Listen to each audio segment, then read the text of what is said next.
أعوذ بالله من الشيطان الرجيم بسم الله الرحمن الرحيم قد خسر الذين كذبوا بلقاء الله حتى إذا جاءتهم الساعة بغتة قالوا يا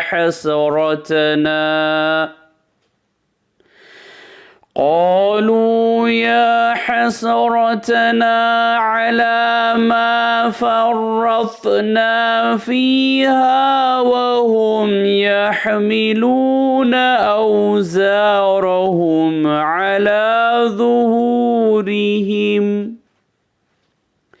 ألا ساء ما يزرون। सूरह नाम आयत नंबर 31। बेशक कसारे में पड़े वो लोग जिन्होंने अल्लाह से मिलने की तकज़ीब की, यहाँ तक कि जब वो मुअय्यन वक्त उन पर दफ़ातन आ पहुँचेगा कहेंगे हाय अफसोस हमारी कोहताई पर जो इसके बारे में हुई, और हालात उनकी ये होगी कि वो अपने बार अपनी पीठों पर लादे होंगे। खूब सुन लो कि बुरी होगी वो चीज़ जिसको वो ला देंगे। सदक़ल्लाहुल अज़ीम। अल्लाह अज़मत वाले ने सच फरमाया।